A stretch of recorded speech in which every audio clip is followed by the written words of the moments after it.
konting-konti na lang ay maabot na po natin yung 700 subscribers. Kaya nagpapasalamat po tayo sa lahat ng nag-subscribe.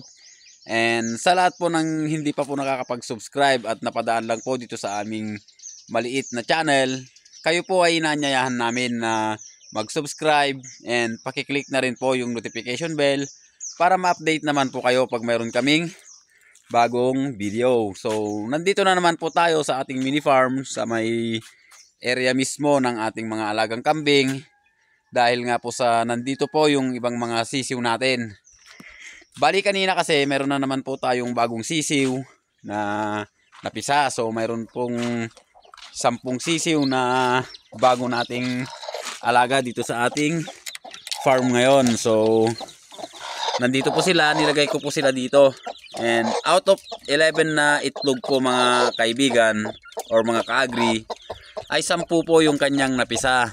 And yun nga po kaya tayo nag-video dahil nga sa may video tayo nung mga nakaraan na ayaw na po nating mag brood ng sisiw gamit ang kulungan. So papabayaan lang natin sana sila sa lupa. Kaya lang po ang nangyari ay napalaki naman natin yung mga sisiw. So ang problema ay nawawala na po yung iba. So wala naman tayong makitang patay na sisiw. And ang iniisip kong problema ay predator. So mayroon po kasing uwak dito na kumakain ng itlog. And pati mga sisiw na rin. So ito po yung napisa nung nakaraan dito na nilagay natin. So malalaki na po sila. And mapapansin nyo yung black saka yung isa yon, yung parang abo, is napakalayo na po ng kanilang agwat. Dahil nga po yon ay yung anak ng ating Brahma. So magaganda po yung mga sisiw natin. And dito naman, ito yung mga ginamot natin. Bali, may naging mortality tayong dalawa. So magaganda na sila, naka-recover na, magaling na. And meron pa tayo ditong 6. Meron pa tayo ditong 6 na yung unang napaano natin to. So ito yung in-incubate natin.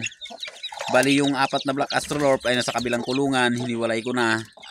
Bali nilipat ko lang sila dahil nga sa pagbaba natin sa mga sisiw na to. Bali napansin ko kasi dito is bigla na lang nawawala yung ating mga itlog tsaka yung sisiw. And may nakapagsabi sa atin na dyan sa kapitbahay natin na yung uwak nga is galing dito sa area natin and may dalang itlog, minsan may dalang sisiw. So maganda sanang papakawalan natin yung mga alaga nating sisiw habang sila ay bagong pisa pa lang para masanay na sana sa lupa. Kaya lang ang naging problema natin is predator naman. So kailangan ulit nating mag-adjust para naman makapagparami tayo ng ating mga alagang manok. And kanina nilabas ko rin itong ating mga extra na rooster. So nilagay po natin dito sa loob. Hindi po kasi tayo pwedeng magtali dyan sa labas dahil nga inaaway po ng ibang rooster natin. Gaya nun, umaali-aligid na naman. So inaaway po sila kaya dito natin sa loob nilagay. At least dito ay may net at safe naman sila. And itong panabong natin is masyadong mailap talaga. So tinali ko para masanay. And pag nakakulong lang kasi siya mga kaagri is talagang napakailap po niya. And hindi rin siya nahawakan. Kaya siya po yung tinali ko para masanay na siya dito sa may bandang labas. So maganda pa rin po siya. Nasa magsi 7 months na. Medyo nabansot lang siya dahil nga sa nagkasakit sila noon mga kaagri, yung mga yan. So yun din kasi yung isang problema dito sa area kaya gusto kong lumipat doon sa likod. Dahil dito po dati is may ibang nakatira yung caretaker. Dahil nga sa hindi nila maasikaso dati dito. So yung kubo na yan po ang tinira ng caretaker dati. Bali mahilig po siya sa sabong, marami siyang panabong na manok. And nagkakasakit nga yung mga manok niya, siguro naiwan yung mga virus dito kaya yun ang naano sa ating mga alagang manok na kukuha nila. And dito naman sa ating mga ibang manok dito mayroon na naman po tayong mga nangingitlog. So ayan, ito yung inahin nating malaki, yung itlog niya. And ito is itlog po nito mga kaagri, yung offspring ng ulikba. So ayan kung nakikita nyo. So maganda po yung sukat ng kanyang itlog. Ang nagiging problema lang sa kanya ay hindi siya naglilimlim. And ito ay ano na naman, yung itlog ng ating Brahma ay pinalimlim natin sa kanya. At ito na po yung ating mga Black Astrolorp. Hindi na po tayo lilipat sa kabila para makita ng mabuti. Dito na lang, at least nasisilip naman.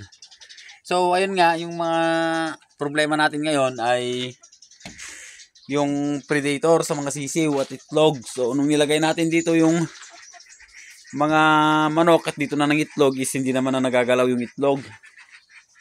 Ang naging problema na naman natin ngayon ay nagtataka ako, ang dami nating sisiw. 15 po yung sisiw natin na binaba nung una, 6 saka siyam. And may natitira na lang yata ang 6 na maliliit. So napakarami na pong nawala mga ka-agri. And nasaan na kayo yung ating mga ibang manok? So nandito po yung ibang ating mga manok mga ka-agri. So ayun, tingnan nyo yun mga ka-agri. Yung shampoo is tatatlo na lang yung natira, and ito is isa na lang yata. Ayun, so iba yun, iba. So ayun nga, ang hinala talaga natin dyan is yung uwak na yon. Kaya mag-adjust muna tayo ngayon. And kung hindi tayo nag-adjust ay hindi po tayo makakapagparami. Kaya yung video po natin nung last, yun po sana dapat ang susundin natin. Kaya lang may predator po, yun po ang iiwasan natin. Kaya ikukulong muna natin yung ating mga sisiw mga ka-agri. And ang gagawin natin siguro ngayon para naman mabilis mapalaki is pagka halatado na yung mga babae is magsiselect na lang tayo ng ating gagawing breeder, hihiwalay, and ipapatining na po natin yung iba.